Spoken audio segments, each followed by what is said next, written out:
Bienvenida, querida Laura Pérez Bustamante, presidenta de la Comisión de Derechos de Incidencia Colectiva, a nuestro programa de radio Aire de Justicia.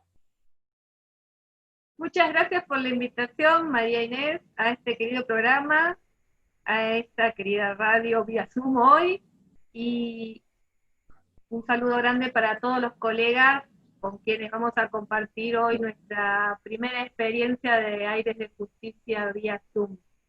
Así es, muchas gracias Laura por siempre dar contenido a nuestra radio, y la verdad es que la materia de la comisión que vos presidís se puede decir que es una materia de muchísimo interés en estos tiempos que estamos viviendo, para lo cual me gustaría conocer para vos qué significa ser un consumidor hipervulnerable. Tema de moda, aunque en realidad es una especie de consumidor que lleva larga data en nuestro medio. Lo que se entiende por hipervulnerabilidad en el consumo refiere a situaciones especiales de vulnerabilidad que atraviesan algunos grupos de personas, adicionalmente a las vulnerabilidades propias de todos los consumidores. El consumidor tradicionalmente atraviesa por una serie de dificultades, por lo cual se lo llama hiposuficiente o vulnerable, que están vinculadas a la asimetría de la información, diferencias notorias del poder negocial, riesgos, etcétera, que son el origen de las regulaciones especiales de defensa del consumidor. Bueno, a estas vulnerabilidades estructurales, como se dice técnicamente en doctrina, se le suman otras propias de las personas o de sus circunstancias. Pueden ser, como dice la Unión Europea, de carácter endógeno o exógeno, es decir, vulnerabilidades que hacen a las personas en carácter permanente, como podría ser una discapacidad, cuestiones de edad o de género, o bien exógenas, es decir, dependientes del entorno y de las relaciones de consumo que se dan en ese entorno en particular. Pueden ser de carácter transitorio. Todas esas constituyen lo que se llama el conjunto de hipervulnerabilidades en el consumo en los términos de la doctrina brasileña, o vulnerabilidades en el término de la doctrina de la Unión Europea. Se puede decir que ha sido muy útil empezar a visibilizar al consumidor y su vulnerabilidad, su hipervulnerabilidad, a lo largo de todo este tiempo en el cual realmente ha habido un crecimiento de doctrina, de jurisprudencia, a pesar de tener la deuda de la falta de creación del fuero, pero igualmente se sigue trabajando y se sigue ahondando. ¿Cómo se ve este tema en el mundo? Bueno, el tema, como te decía hace un rato, no es nuevo en el mundo, sí es nueva la terminología, tendrá una década, un poquito más, pero el tema no es nuevo, y diversas leyes de derecho comparado, cuando tratan sobre los derechos de los consumidores, regulan tratos diferenciados, adaptados a personas en situación de vulnerabilidad, generalmente personas con falencias de educación formal, o problemáticas culturales, o para la comprensión, o que tienen alguna necesidad especial de asistencia para poder ejercer los mismos derechos que tienen respecto de los demás. Y así muchas leyes de derecho comparado contenían normas. Nosotros en nuestra práctica administrativa, defensa del consumidor, arrastramos esto desde los inicios de la defensa del consumidor. Para nosotros es una práctica de derecho administrativo que no tenía un específico arraigo legal, sin embargo, está desde los inicios, desde los albores de la defensa del consumidor, se llevaba adelante esta práctica de facilitar, por ejemplo, la redacción de las denuncias, poder encuadrarles el objeto de los reclamos, poderles dar información sobre sus derechos, sus posibilidades de ejercicio, asistencia para el ejercicio, en sede administrativa de defensa del consumidor. A nivel internacional, Naciones Unidas ya trabajó el tema, sin mencionarlo como hipervulnerabilidad, como se llama ahora, ya desde 1985, porque cuando las directrices de defensa del consumidor de ese año, de Naciones Unidas, abordan la temática del acceso al consumo y promueven políticas públicas de medicamentos, de acceso a la salud, a la alimentación, a la educación, a las comunicaciones, está tocando justamente las claves de acceso al ejercicio de los derechos, ¿no? Ahí ya tenemos un primer enclave que después se refuerza en las directrices del 2015, ¿no? Donde se vuelve sobre el tema y se enfatiza en formas de educación y de información adaptadas a las personas con necesidades o situaciones o grupos en situaciones vulnerables especiales. No solamente en educación y en información, sino también en lo que es vías de acceso a los reclamos, a la justicia, y en materia también de servicios públicos. Unión Europea, por su parte, ha dictado una serie de directivas, es decir, de normativa comunitaria. Es importante que, que cuando uno analiza las directivas, las analice contextualizadamente. Son normas pensadas para regular relaciones jurídicas en un marco determinado, que es el propio de la Unión Europea. Hubo una directiva en el año 2009 que generó polémica, que introdujo la noción del consumidor medio. Y eso provocó una polémica grande, porque dijo, bueno, no, ¿qué pasa? Estamos equiparando a un consumidor, le estamos sacando el carácter protectorio de las normas, estamos diciendo que hay consumidores que no tienen la necesidad del principio protectorio. No, cuando hablamos de consumidor medio, a menos a mi entender, lo estamos haciendo en el marco de la Unión Europea, una región que tiene hace más de 30 años implementada educación para el consumo como materia en la currícula básica, en la escuela, en la educación formal. El consumidor medio es ciertamente un consumidor informado, diligente, atento, razonablemente perspicaz, y que además cuenta con un sistema que le respalda los derechos al momento de quererlos ejercer. Una realidad muy distinta a nuestros consumidores. Si lo miramos no podemos extrapolar el concepto de consumidor medio de la Unión Europea al consumidor latinoamericano, cuya realidad es absolutamente diferente. Incluso si lo ponemos en términos geopolíticos, el consumidor sudamericano no ostenta ningún tipo de similitud con un consumidor medio europeo, por montones de razones, ¿no? Ya nos excederían. Seríamos todos consumidores hipervulnerables si nos vamos a comparar con los europeos, aún los de más altos rendimientos adquisitivos, por razones institucionales, por razones geopolíticas, por miles de razones. Por razones de acceso a la justicia. Por supuesto, a eso me refería con institucionales, ¿no? Si bien tenemos la costumbre de extrapolar normas de Europa, después nuestra práctica jurídica va por otro camino. No es ni siquiera similar, ni en un 20% similar.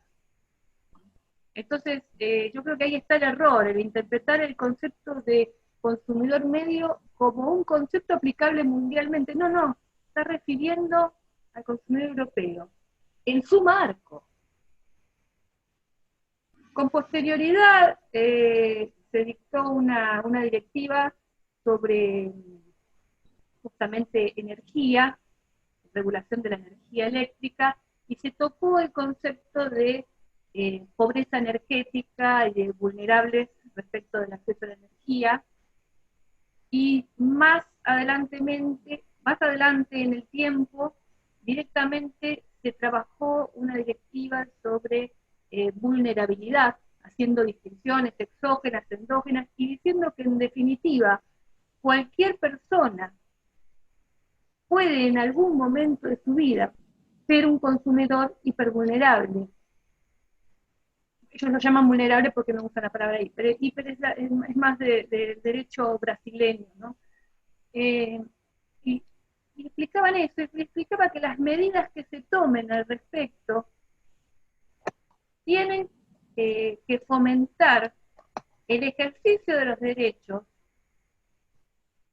pero que no significa darles una protección mayor a la del resto de los consumidores, que no deben ser entendidas de esa manera las consideraciones especiales que se tomen respecto de grupos especiales de consumidores. Por ejemplo, en el caso de esta directiva que te estoy hablando, era una directiva sobre contrataciones a distancia, y la información dada de la manera especial para que los consumidores a los cuales iba dirigidos esos productos pudieran entenderla. Así que la Unión Europea deja bien claro que no se trata de dar una protección mayor, sino de hacer la información accesible y tomar las medidas necesarias para garantizar una protección igualitaria. Muy interesante el concepto que estás desarrollando, Laura, que parece sencillo y sin embargo me parece que marca un camino que tiene que ver con tratar de igualar, no de diferenciar, sino de igualar y de ser conscientes que hay algunos sectores que para poder tomar conocimiento necesitan un mayor acceso, necesitan una mayor información. Un mayor apoyo, un abordaje diferente. Exactamente. En nuestro país, el concepto de hipervulnerable, me gustó mucho lo que dijiste, relacionado con que todos en algún momento podemos ser vulnerables. Y realmente lo creo total y absolutamente posible. De hecho, como siempre decimos cada vez que venís a la radio o cada vez que pensamos en derecho del consumidor, si hay algo que hacemos casi todos los días, por ahí en este contexto en particular hay días que no, pero en momentos normales, si hay algo que hacemos es consumir todo el tiempo, con lo cual al estar consumiendo todo el tiempo, las posibilidades son mayores. Sin embargo, también las posibilidades son mayores en nuestro país. ¿Cómo ves la normativa? ¿Cómo ves la administración de justicia respecto de tu materia? ¿Y qué mensaje nos quisieras decir, ¿no? Al respecto. Vaya carga que me has tirado sobre los hombros, querida amiga. ¿Sabes qué pasa, Lau? Yo creo que todos en algún punto podemos decir qué tanto acceso tenemos a la justicia como consumidores, pero en realidad la tuya es una materia de especialista, entonces vos sí podés decir qué posibilidades hay de ser vulnerable, qué posibilidades hay de ser hipervulnerable y cómo está la norma y la administración de justicia poniendo blanco sobre negro, porque sos una especialista. Gracias por refrescarme el porqué de la responsabilidad que me has tirado. Y siempre y es cierto, yo siempre enseño en la facultad a los alumnos de doctorado que ser doctor importa ante todo la responsabilidad social de hacernos cargo de los problemas de la gente.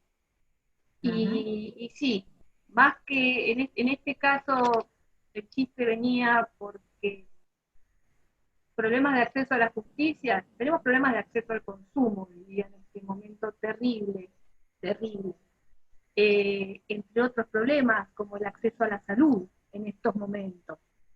Tenemos problemas de acceso a la salud, de acceso al consumo, de acceso a los alimentos, de acceso a la justicia, de acceso a la libertad de circular, de la libertad de trabajar, de tantas cosas tenemos estamos teniendo algunos problemas que bueno, volviendo vamos a empezar por lo más básico, que es nuestra legislación, en qué situación está en materia de hipervulnerabilidad en el consumo. Y haciendo memoria, hoy me acordaba de una vieja norma, el decreto 1798 del año 1994, reglamentario de la Ley de Defensa del Consumidor. En el artículo 1 se encuentra la primera norma argentina que trató la hipervulnerabilidad del consumo. Ese decreto, que es indispensable siempre que se estudia la Ley de Defensa del Consumidor Argentina, 24240, establecía y regulaba, y regula porque tiene vigencia, está vigente actualmente, las compraventas de casas prefabricadas. Y es nuestra primera norma que atiende a resguardar a los consumidores hipervulnerables. Sabemos que las casas prefabricadas son adquiridas por gente socioeconómicamente vulnerable y sabemos que fue histórico la cantidad de abusos en este tipo de contrataciones, gente muchas veces queda analfabeta y queda realmente abusada de sus derechos económicos. Entonces, este decreto se ocupa por primera vez del tema de la legislación específica de consumo, estableciendo la obligación de entregar contratos firmados con plano a escala y especificación de todas y cada una de las características e instalaciones que considera la vivienda. Esta es la primera norma que encontramos. Después, la práctica de 1994. La ley es de octubre, del 22 de octubre de 1993, y el decreto es de 1994, un año después. Y después la práctica administrativa, que conversábamos hace un ratito, de atender de manera diligente en el sentido de adecuada a la vulnerabilidad, asesorar a los consumidores que venían con problemáticas de consumo, muchas veces con problemas de expresión oral. Llegaban a las defensas del consumidor y empiezan por el medio, siguen por el final, van al principio en un relato desordenado que los funcionarios se encargaban y se encargan, porque ha sido una práctica ininterrumpida en las defensas del consumidor y asumida como natural, sin necesidad de ninguna regulación, o los oficios, o las actividades de oficios, telefónicas, gestiones, lo que fuera necesario para la mejor atención y resolución de los conflictos cuando había vulnerabilidad social o cultural.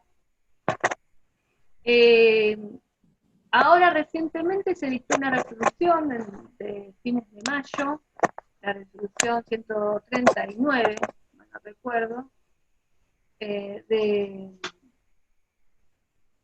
sí, 139, de la Secretaría de Comercio Interior, que tiene dos objetivos: el trato expedito y adecuado de los conflictos donde hay vulnerabilidad, hipervulnerabilidad, como le llaman acá, y también la prioridad, el trato prioritario. Habla de personas agravadas, y les voy a leer para que vean exactamente, en razón de, digo,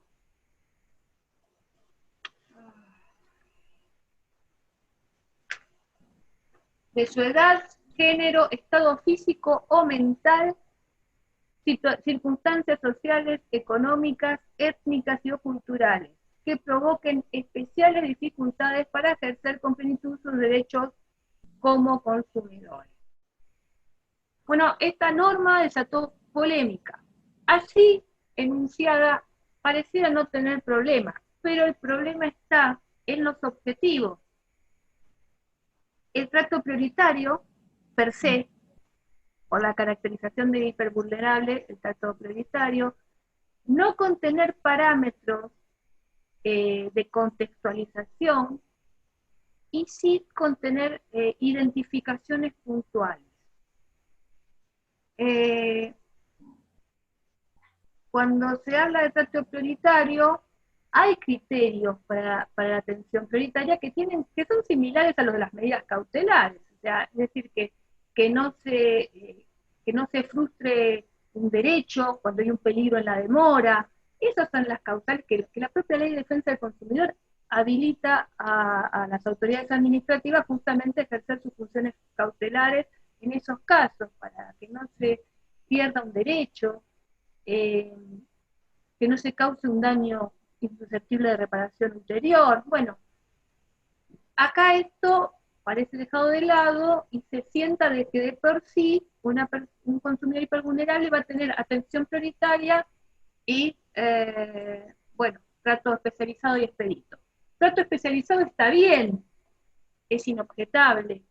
Que se atiendan con trato especializado estas circunstancias que estábamos nombrando recién, la discapacidad, problemáticas de género, perfecto. Ahora, el tema de los objetivos que después pone, ahí ya hay un problema porque la norma está siendo criticada por generar un doble estándar no habilitado legalmente.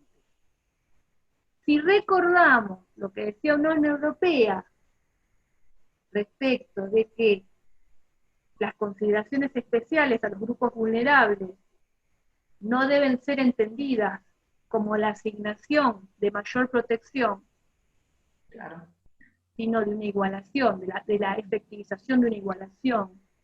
Entonces acá tenemos un problema. La Ley de Defensa del Consumidor no establece categorías de consumidores. La Ley de Defensa del Consumidor da una protección pareja para todos. Y acá pareciera que hay un doble estándar. Y algunos tendrían más protección. Ahora yo me pregunto, si la contextualización respecto de digamos, de los factores que generan la hipervulnerabilidad es necesaria, ¿cómo caracterizamos en la Argentina del COVID un consumidor hipervulnerable? Es un problema de implementación muy serio, muy serio. Tenemos más del 50% de la población bajo la línea de la pobreza. Los datos de ahora nos dicen que 61.000 pymes están considerando su cierre. Tenemos 15.000 pymes ya cerradas. Entonces, si son factores culturales, étnicos, de edad, socioeconómicos, si está comprendida dentro del concepto de la hipervulnerabilidad, tanto la endógena como la exógena, ¿quién diablos en Argentina no es hoy un consumidor hipervulnerable? ¿A quién le vamos a dar prioridad en la atención? Tenemos un problema serio. Otro problema que estamos teniendo ahí es que la norma establece algunos criterios de personas a las cuales se podrá considerar hipervulnerable, pero no establece cuándo ni cómo.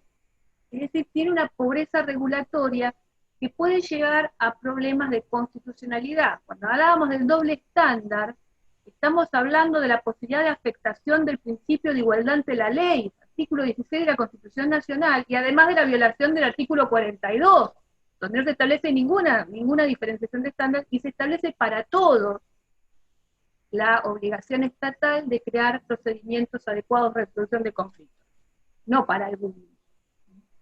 Sí, sí. Bueno, dice la norma, te leo.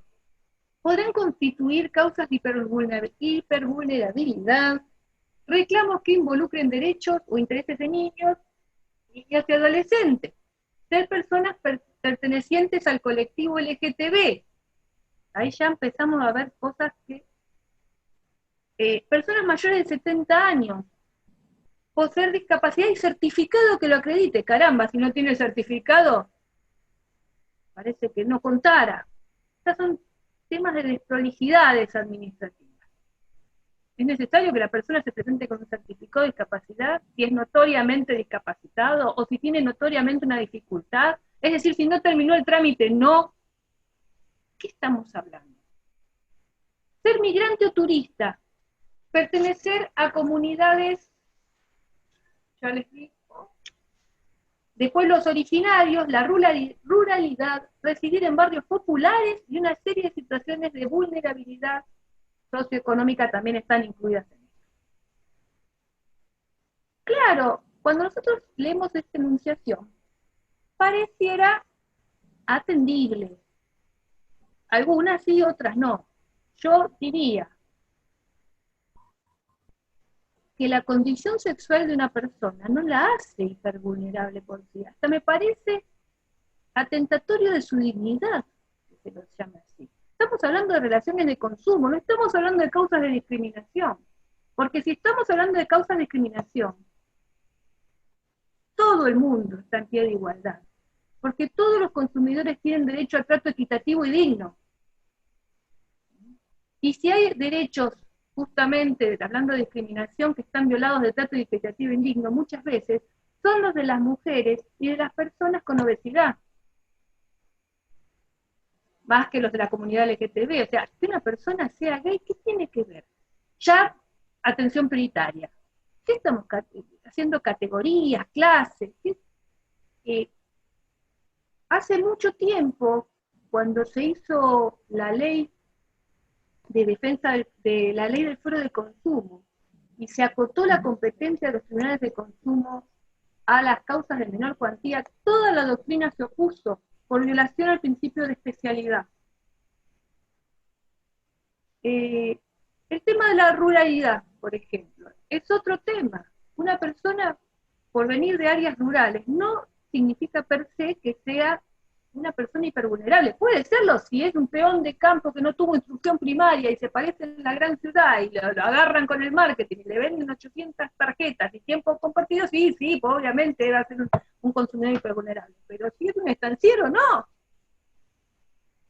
Y así con los ejemplos podríamos seguir. Dice, pero bueno, ¿para qué interpretarlo así? Bueno, entonces por favor, aclaren los parámetros sobre los cuales se va a basar. Si no pareciera que no solamente hay un doble estándar prohibido, no habilitado legalmente, sino también, por otro lado, pareciera que hubiera estigmatización. Sí, además, de alguna manera, para poder avanzar cualitativamente en las necesidades que tenemos todos como consumidores, lo que hay que avanzar de una vez por todas es en la creación del fuero del consumo. Si no, es como que es interesante avanzar en la norma, por supuesto, y la vamos a seguir analizando, pero sin tener un fuero del consumo que sea ágil, que sea de fácil acceso, vamos a... La justicia de consumo está absolutamente relegada. Y esta norma que se aplica en sede administrativa, la pequeñita justicia administrativa que tenemos, es más otra vez de poco, es más de poco. Acá hay un tema que trae esta norma que yo me gustaría comentarle, que ha traído los mayores problemas de crítica.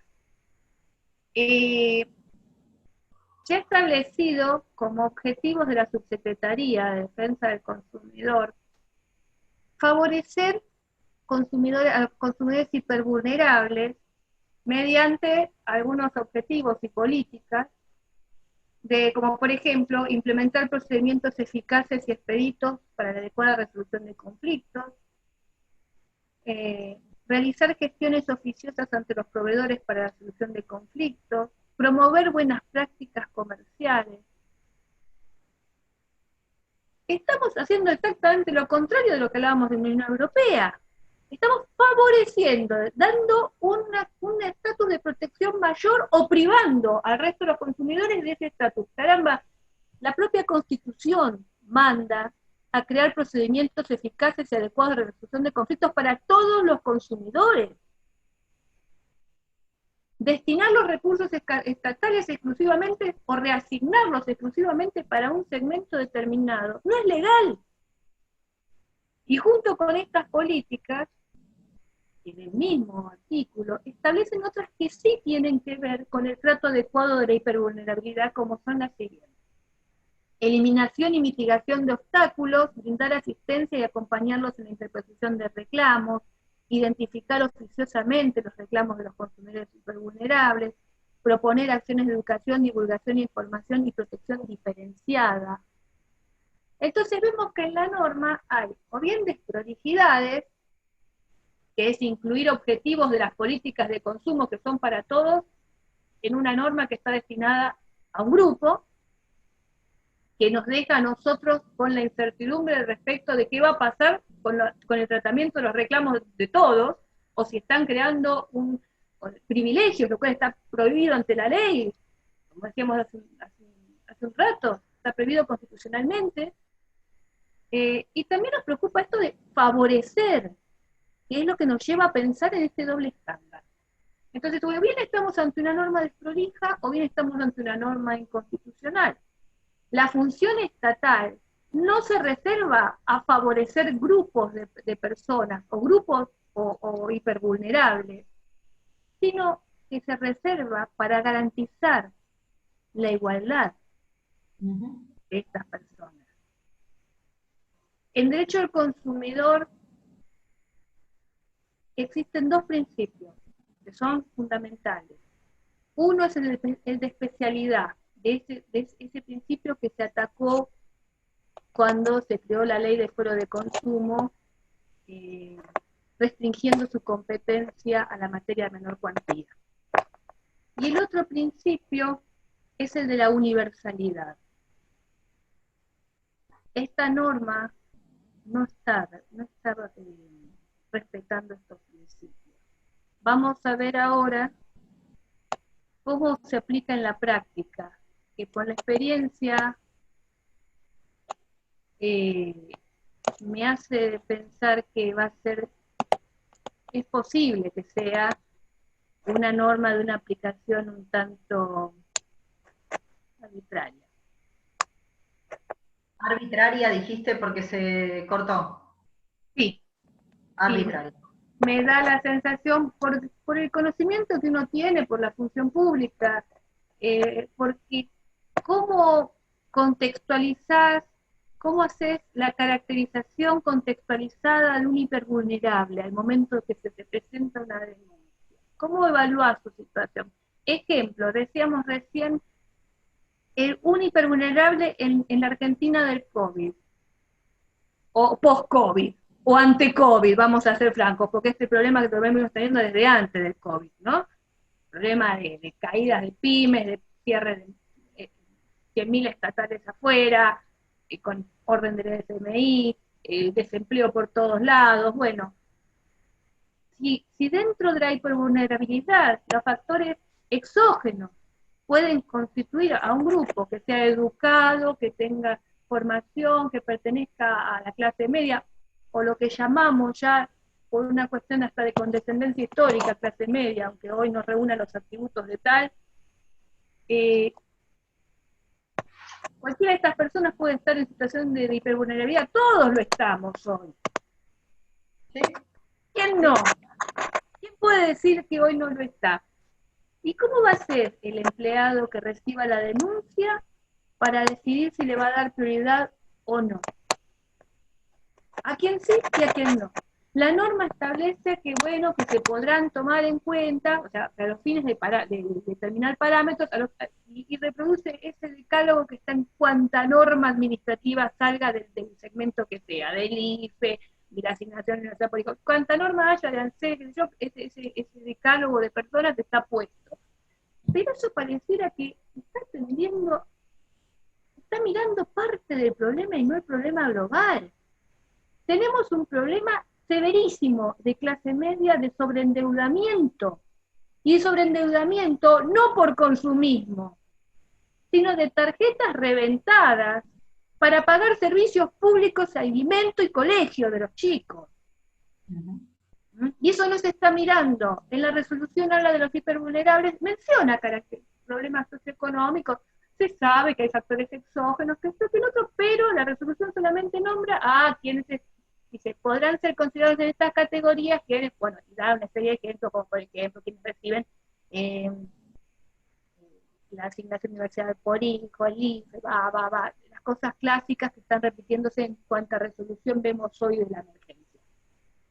Pero el problema es mucho mayor. Así como en Argentina, durante muchísimo tiempo no se quiso ver la real problemática, en Argentina y en Latinoamérica, no se quiso ver la real problemática del consumo que pasaba por el acceso al consumo y no por los contratos de consumo. Y se seguían copiando resoluciones y normas europeas y trayéndolas a nuestros derechos internos. Hoy no se quiere ver que la realidad de la hipervulnerabilidad afecta a todo el país. Y solamente con que afectara a las personas que menciona la resolución, estamos por arriba del 50% de la población. Yo me pregunto, Laura, ¿cómo se implementar este tema de la prioridad en el tránsito? La verdad que muy, muy interesante la conversación.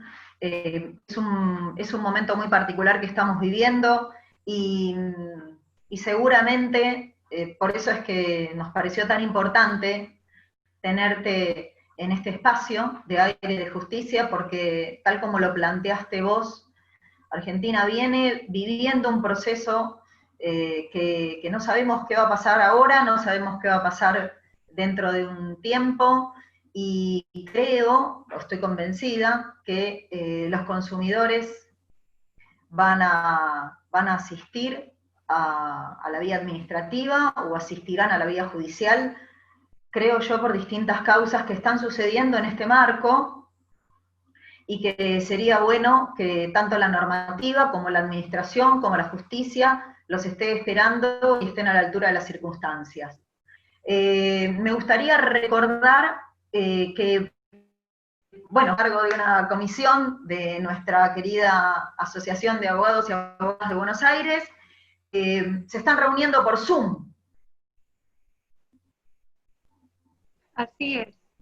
Así es, la Comisión de Derechos en Ciencia Colectiva se reúne en los días de siempre, martes, a las 18 nos reunimos por Zoom y trabajamos así en los proyectos. Dentro de poco les va a llegar un proyecto a todos los abogados asociados a la ABA, que estamos elaborando desde la comisión, y hemos dado participación intercomisiones sobre calidad de vida del abogado, ya no en tiempos del COVID, ni mucho menos, sino con una perspectiva de incidencia colectiva, abarcando todas las etapas de nuestro tránsito por el mundo del derecho, desde los nobles abogados hasta los abogados seniors con experiencia.